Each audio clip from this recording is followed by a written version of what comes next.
Namaste to all English Shorthand lovers.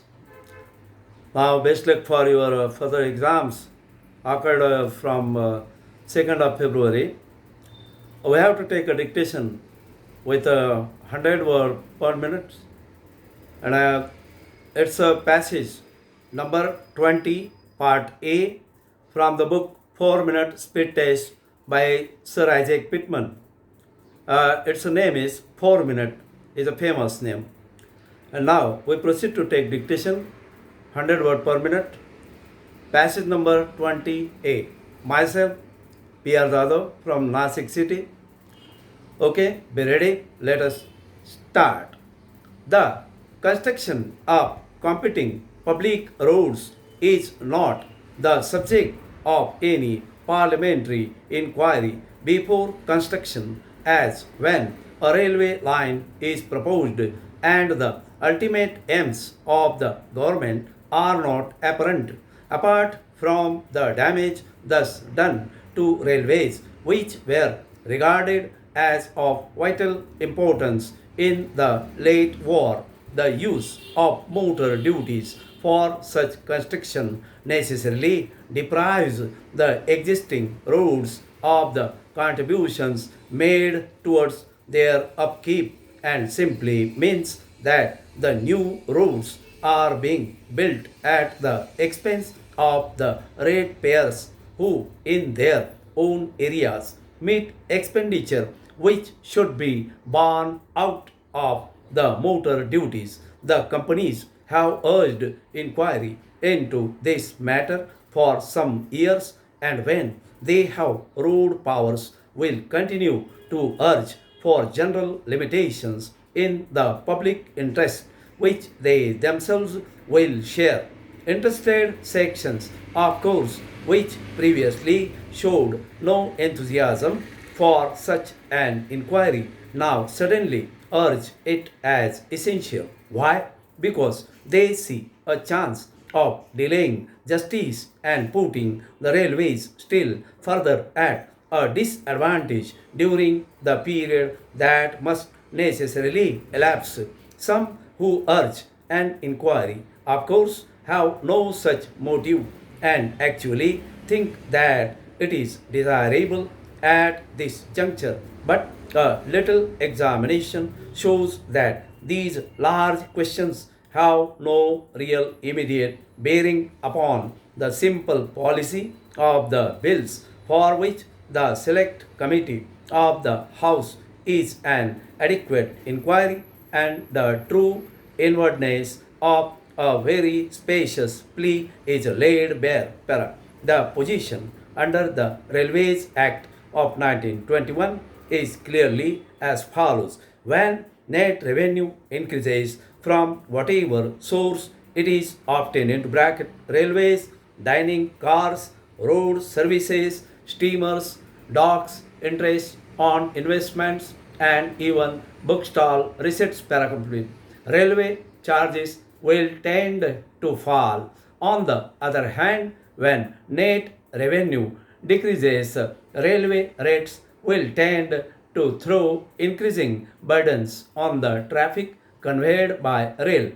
The manufacturer in the heavy export trades, who is taxed to provide roads below cost for the benefit of motor transport of high grade but comparatively light goods, is penalized a second time by this system of subsidies, which are slowly appearing to be recognized by the rate and taxpayers. The railways desire nothing to force everyone on to the rails, nor to press further congestion upon the roads. Obviously, every ton that economically ought to be on the rails and goes on the roads is a loss to standard revenue and burdens the heavy industries unnecessarily. Stop over. Now, second passage number 23b. We shall proceed now.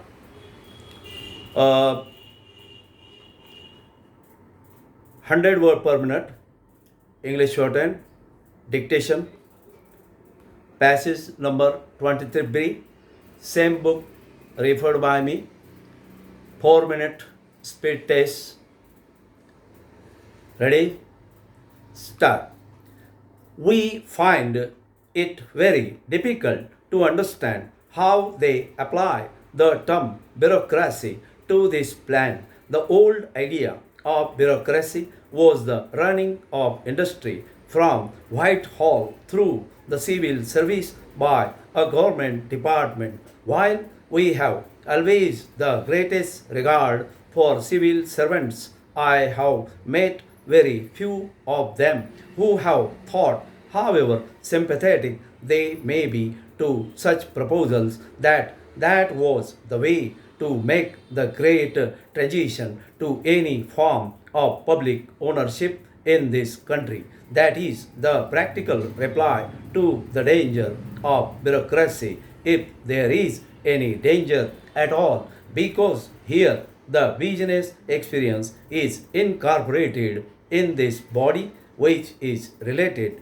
to the strict facts of the case. It has the elasticity of a small and capable organization, and without the endless review of committees and ministerial direction, it should be able to respond to the infinite variety of the demand of the public view from time to time. Nationalization, if you like, in the sense that ownership passes to the people, but not nationalization in the sense of some great state machine para, a word in passing as to the position of the municipal authorities.